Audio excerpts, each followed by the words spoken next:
에베소서 4장 17절로 24절 말씀 교도하신 가운데 살아계신 주님의 음성을 들으시는 이 시간 되시길 바랍니다.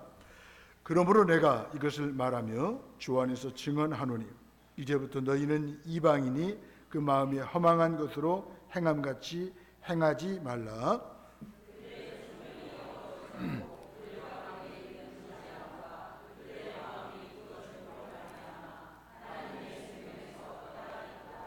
그들이 감각 없는 자가 되어 자신을 방탕에 방임하여 모든 더러운 것을 욕심으로 행하되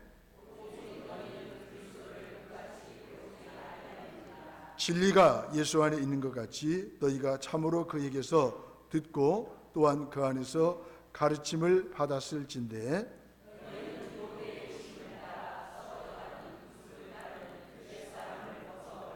함께 보겠습니다. 오직 너희의 심령이 새롭게 되어 하나님을 따라 의와 진리의 거룩함으로 지으심을 받은 새 사람을 입으라. 아멘. 할렐루야. 새 사람을 입으라, 이런 점을 가지고 함께 은혜를 나누면서 기도 제목을 삼기로 원합니다. 현대인들은 암울한 현실로 인하여 절망의 늪에 빠져가고 있어요. 불안, 무기력, 패배감, 냉소주의로 힘이 없어요. 하지만 성도들에게는 앞으로 나아가는 힘은 이미 주어졌습니다. 외부의 압박에 눌리지 않는 단단한 힘의 비결이 있어요. 어떤 상황에서도 쫄지 않고 당당하게 살아갈 힘과 용기가 있어요. 예수님 안에서 나는 누구인가 라는 정체성을 재확인할 때 이런 삶을 살아가는 거죠. 영적 통찰은 영적 질문에서 나오죠. 진지하게 묻고 정직하게 답을 찾는 과정에서 신앙의 새 안목이 생기기 시작합니다. 성숙한 성도는 질주하는 삶을 멈추고 본질적인 질문을 할 줄 아는 사람들이죠. 이 아침에 저와 여러분들이 한 주간의 삶을 멈추고 우리 하나님 앞에 나와서 내가 누굽니까? 주님이 누구십니까? 질문하며 이 시간 예배를 드리는 거죠. 영적 질문을 가지고 나올 때 하나님은 그분의 깊은 깨달음으로 우리를 채워주셔요. 바울은 로마의 죄수로 묶여 있었으나 참된 자유를 누렸어요. 감옥 속에서도 찬양을 멈추지 않았던 영적 환희가 있었습니다. 끝까지 소망의 끈을 놓지 않았던 영적 견고함이 있었어요. 그 이유가 무엇입니까? 예수님이 누구신가? 내가 누군가를 알았기 때문이죠. 나는 누구인가를 알았던 바울은 예수님을 사랑하며 복음을 전하는 열정으로 살아왔습니다. 영혼을 향한 목자의 눈물을 가졌어요. 사람들은 보통 세 가지를 따라 산다고 하죠. 이익과 재미와 명분입니다. 하지만 성도들에게 이런 것들보다도 우선시하는 것이 있어요. 바로 믿음입니다. 성도는 믿음으로 말미암아 사는 것이죠. 의인은 믿음으로 말미암아 살리라라고 말씀하고 있습니다. 그런 의미에서 믿음이 없이는 하나님을 기쁘시게 할 수가 없어요. 슬픔은 뒤를 돌아보게 하고 근심은 주위를 돌아보게 하죠. 그러나 믿음은 위를 바라보게 합니다. 믿음으로 위를 바라볼 때, 위에 계신 주님을 바라볼 때 그 주님은 저와 여러분들에게 힘을 주실 거예요. 하나님은 우리에게 세상적인 성공을 바라지 않으셔요. 그분은 우리에게 믿음의 삶, 거룩한 삶을 바라셔요. 하나님께서 우리를 택하시고 구원해 주신 이유가 우리로 하여금 거룩한 삶을 살도록 하기 위해서입니다. 에베소서 1장 4절 말씀이죠. 그렇다면 성도는 누굽니까? 하나님을 모르는 이방인의 삶을 따라 살지 않는 사람이죠. 17절로 19절입니다. 17절에 보시면 이방인이 그 마음이 허망한 것으로 행함같이 행하지 말라. 본문은 하나님의 생명에서 떠나 있는 이방인들처럼 허망하게 살지 말라라고 말씀하고 있습니다. 여러분, 이방인은 누구십니까? 그 마음이 굳어짐으로 말미암아 하나님의 생명이 떠나 있는 사람입니다. 실상은 살아있으나 죽은 자가 바로 이방인 아닙니까? 그리스도 예수에게서 진리를 듣고 배운 성도들답게 옛 삶의 방식을 버리라라고 말씀하고 있습니다. 이방인들은 그 마음의 무익함 가운데 살아갑니다. 성도는 이들처럼 더 이상 허망하게 살지 않습니다. 믿지 않는 이방인들처럼 산다면 그것은 은혜를 저버리고 새로운 신분과 특권을 포기한 것과 같기 때문이죠. 그들은 아무런 죄의식 없이 자신을 방탕에 되어 줍니다. 욕망의 노예가 되어서 스스럼 없이 부정한 일을 자행합니다. 하나님을 떠난 세상은 예나 지금이나 조금도 변하지 않았습니다. 내 마음대로, 내 기분대로, 내 만족대로 살다가 죄로 허덕이는 종말을 맞이합니다. 그리스도인으로 산다고 하는 것은 관념적이고 추상적인 것이 아니에요. 사변적인 일이 아닙니다. 측정 가능한 삶의 변화입니다. 눈에 보이는 변화입니다. 예수님 믿고 만나면 놀라운 삶의 변화가 일어나는 것이죠. 음란한 여신 아데미를 주신으로 섬기는 에베소 시민에 속했을 때 따랐던 상식과 가치관과 목표와 기준이 쓸모 없어지는 일입니다. 이게 바로 믿음의 능력이에요. 여러분, 에베소 시민들은 그 당시에 아데미 신을 섬겼거든요. 그러나 그들이 복음을 듣고 삶이 변화되고 예수를 선택하고 믿으니까 놀라운 변화가 일어나게 되었다고 하는 것입니다. 하나님 나라의 상속자가 된 이후로는 허망해지고 모든 것들이 무의미해집니다.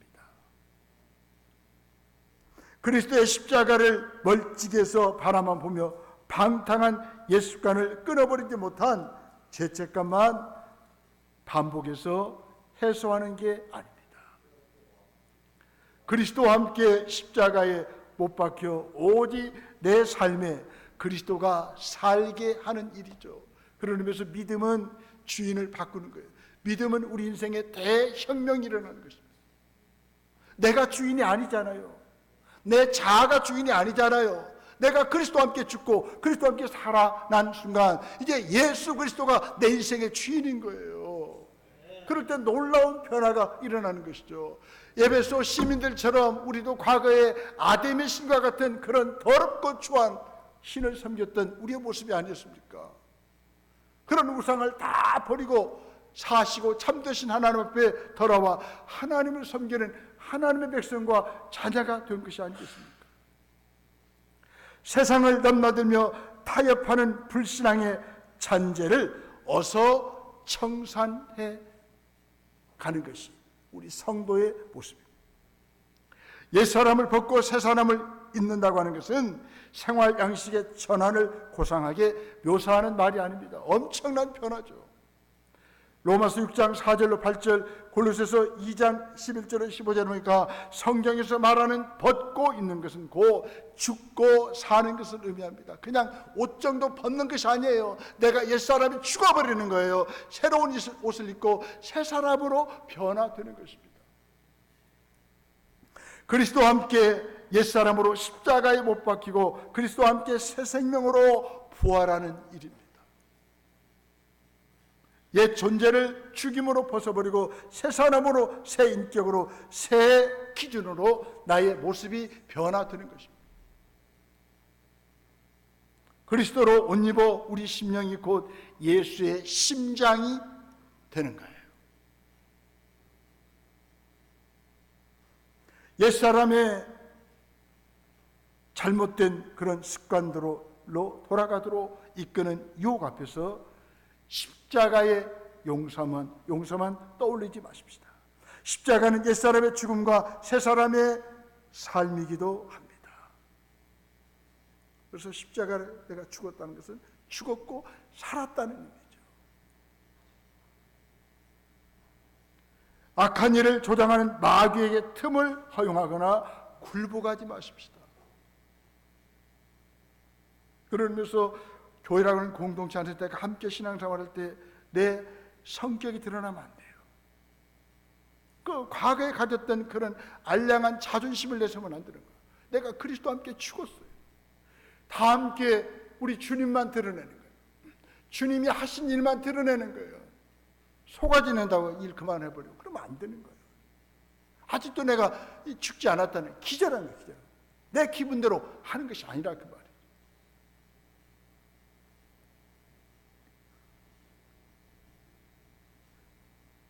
거룩한 삶을 가능하게 하시는 성령님을 근심하게 하는 죄는 무엇인지 용납하지 말아야 돼요.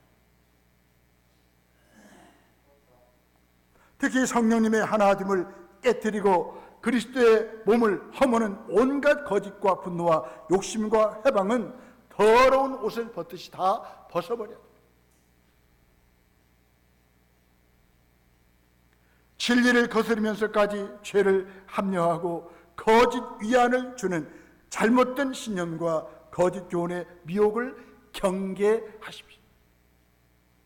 은밀히 행해지는 어둠의 일에 동조하거나 묵인하지 않고 담대히 항거하고 폭로하는 삶을 살아야 됩니다.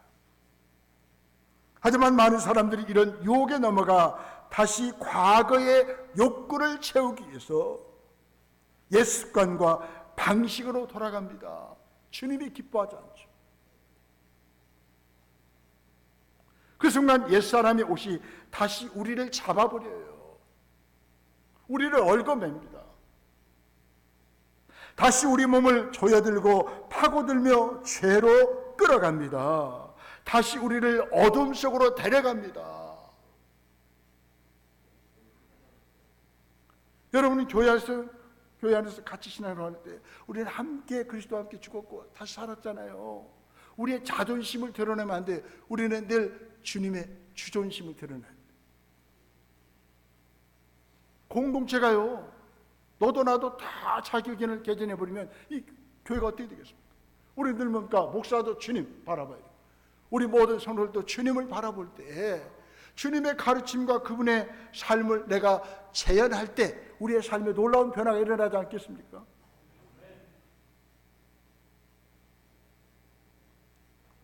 성도는 옛사람의 옷을 벗어버리고 새사람의 옷을 입어야 합니다. 20절, 24절 말씀입니다. 옛사람의 옷을 벗고 새사람의 옷을 입는 일은 쉽지 않아요. 이 과정에서 벌어지는 치열한 영적 전쟁이 있기 때문입니다. 옛사람의 옷을 벗어버리려 하지만 그것이 쉽게 벗어지지 않아요. 옛사람의 옷은 처음에는 굉장히 매력있고 짜릿한 쾌락까지 줍니다. 유혹의 욕심, 썩어져 가는 구습으로 만들어졌기 때문이죠. 옛사람을 벗으려니 고통이 느껴집니다. 옆에서 마귀가 온갖 방법으로 옛사람을 벗지 못하도록 방해합니다.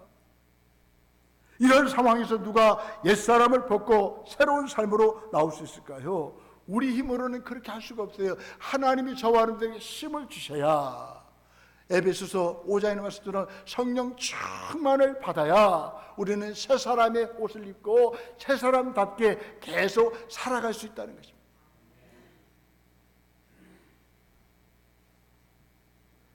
그래서 하나님이 당신의 강한 손으로 우리를 끌어당기셨습니다. 마귀의 손에서 구해주셨습니다. 그 후에 친히 옛사람의 옷을 벗기시고 그분의 의와 진리와 거룩으로 만드신 하나님의 형상, 새 사람의 옷을 우리에게 입혀주셨습니다. 바로 의와 진리와 거룩은 하나님의 형상을 말하잖아요. 거룩한 삶은 하나님 앞에서 하나님께서 나를 만드신 원리대로, 원래의 모습대로 살아가는 거예요. 거룩한 삶은 옛사람의 옷을 벗어버리고 새 사람의 옷을 입는 일이에요. 우리 성가대 가운 참 멋있는데 가운 입는 모습이 뭡니까? 이 성가대 가운을 입는 목적이 무엇입니까? 옛사람을 벗어버리고 내가 새 사람의 옷을 입었습니다라고 하는 증거예요. 증거. 얼마나 감사해요.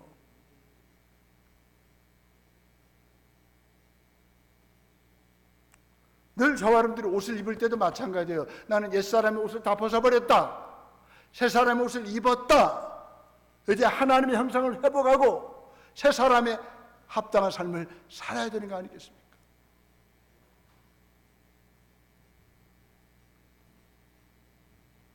거룩한 삶은 이렇게 옛사람의 옷을 벗어버리고 새 사람의 옷을 입는 일입니다. 성도는 그리스도를 믿고 따르고 배우고 닮아가는 제자로 살아야 합니다. 과거의 삶의 방식이나 거짓된 욕심을 따르는 옛사람과 단호히 결별해야 합니다.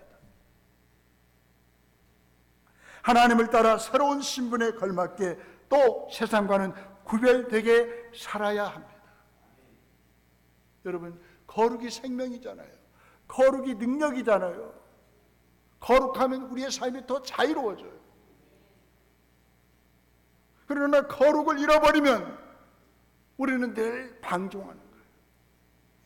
능력을 잃어버리는 거예요.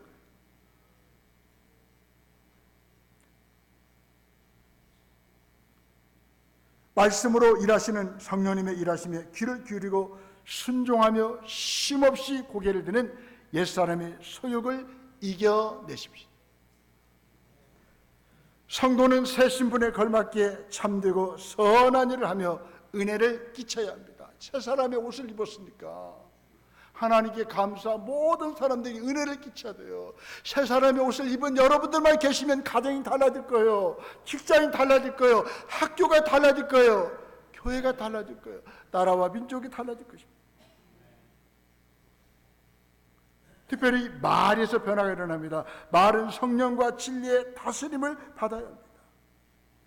진실과 절제를 이룰 때 자신은 물론 공동체를 위태롭게 하는 불의의 도구가 될 수 있어요. 더 나아가서는 사단의 도구가 될 수 있습니다. 삶의 온전함은 말의 온전함에서 시작됩니다. 정직하고 진실한 언행은 하나님 경외와 이웃사랑의 참 열매입니다. 말이 점점 폭력과 선정적으로 물들어가는 시대에 그리스도인으로서 언어의 순화와 성화의 그 모습이 드러나요. 늘 예수 믿고 구원받은 사람들은 언어가 순화가 됩니다. 언어가 성화가 됩니다. 왜 그렇습니까? 구원받은 성도의 언어가 기도니까요. 오늘도 아침 9시에 예배 때 17구역에서 전도를 해 오셨어요. 근데 그분이 교회를 안 다니시는데 구역 모임에 오셔서 너무 모임이 좋으니까 말씀과 삶을 나누시면서 우리 교회에 오늘 등록하셨습니다. 그분이 석구동 마을의 통장님이시대 영향력이 대단해요. 여자분인데 우리 교회는 원당마을도 우리 교회 집사님 통장님이시고 석구동도 우리 성도님 통장님이시고 추동도 좀 해가지고 그냥 마을을 다 정복해야 돼 우리 교회에서. 여러분 구역 모임이 이렇게 중요한 거죠. 목장 모임이 이렇게 중요한 거예요. 뭐에서 봅니까? 삶을 나누고 말씀을 나누니까 나만 힘든 거 아니네. 저렇게 힘든 사람도 있네. 나도 교회 가고 싶어. 그래가지고 그분이 오신 거예요. 그분이 또 다른 분을 또 전도하려고 좀 생각하고 있고요. 다음 주에 두 분도 또 나오실 거예요. 여러분 우리 모임이 이렇게 중요한 거예요.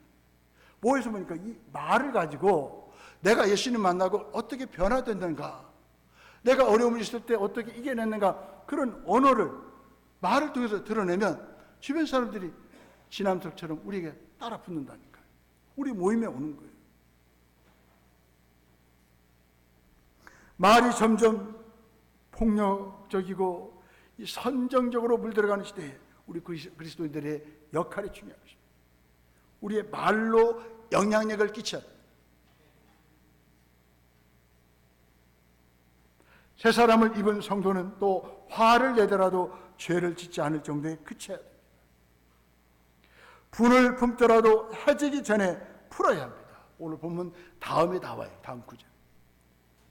마귀와 더 큰 싸움과 갈등으로 키울 수 없게 합니다. 분노의 날을 화해의 날로 바꾸는 것이 바로 새 사람의 옷을 입은 성도의 모습이 아니겠습니까? 여러분들만 가면 화해가 일어나야 돼요. 화평이 이루어져야 돼요. 하나가 돼야 돼요.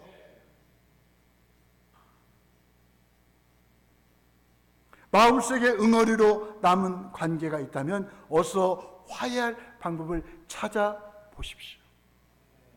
새 사람을 입는 것은 도둑질하지 않는 것입니다. 28절이죠. 남의 손해가 내 이득이 되는 구조학에 동참하지 않는 것입니다. 마땅히 내야 하는 세금을 냅니다. 저는 저의 간절한 소원은 1년에 세금을 1,000만 원씩 내는 거예요. 1,000만 원. 여러분, 세금 많이 내는 것이 얼마나 큰 축복입니까?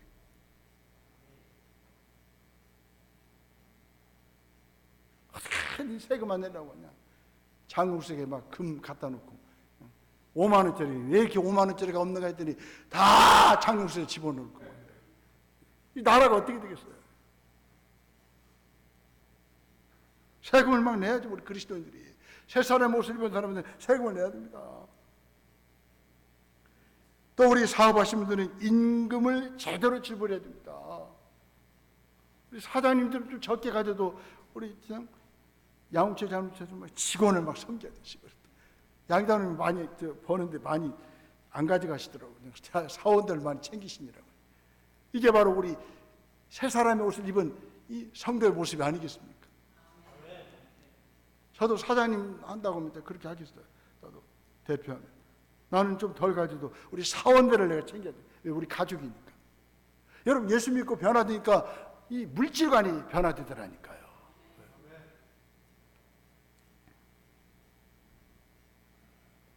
또 땀 흘리지 않고 거두는 수입보다도 자기 손으로 수고해서 얻은 소득으로 나누고 구제하며 사는 일입니다. 이게 바로 새 사람의 옷을 입은 성도의 모습이라니까. 새 사람을 입은 사람은 더럽고 추하고 남의 명예를 더럽히고 관계를 이간질하는 말을 꺼내지 않습니다. 공동체를 깨뜨리는 말을 입 밖에도 내지 않고 생각도 않습니다. 위로하고 격려하는 말, 때로는 충고하고 조언하는 말, 은혜를 끼치는 선한 말로 공동체를 세워갑니다. 누가요? 새 사람의 옷을 입은 사람이 그렇게 하는 것입니다. 29절 말씀입니다. 구원이 확정되었다고 믿는 사람은 죄에 민감합니다. 죄의 영향력을 두려워합니다. 구원을 확증하는 도장이요 보증이신 성령님이 그 죄 때문에 근심하기 때문입니다. 새 사람의 옷을 입은 사람은 늘 죄가 두려워요. 죄 앞에 벌벌 떨어요. 왜? 내 안에 계신 성령님이 탄식하니까, 근심하니까. 성도들은 남의 것만 훔치면 죄인 줄 알아요. 남을 죽이는 것만 죄로 알아요. 성경에 보니까 기도를 쉬는 죄를 하는 것이 바로 죄라고 했어요. 기도에 쉬는 죄를 범하지 말라고 그랬습니다. 늘 우리가 기도의 끈을 놓치면 안 돼요. 새 사람의 옷을 입은 사람은 늘 뭡니까? 영적으로 깨어 있습니다.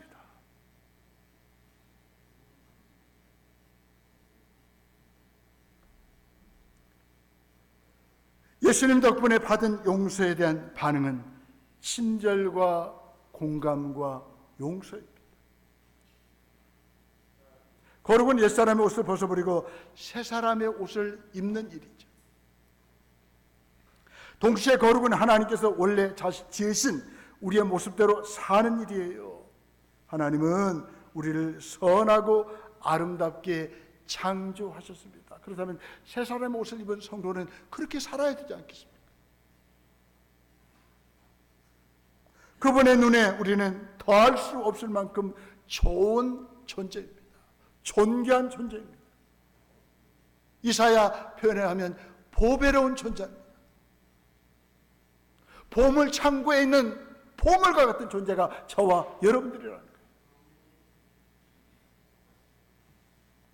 그랬던 우리의 모습이 죄로 일그러지고 파괴되었습니다. 자신을 지으신 하나님을 피해 우리는 어둠으로 숨어들었습니다. 그런 우리에게 하나님께서 빛이신 예수님을 보내신 것이죠. 그 빛 대신 예수님을 영접하는 것이 바로 구원입니다. 우리는 어둠이었습니다. 어둠의 자식이었습니다.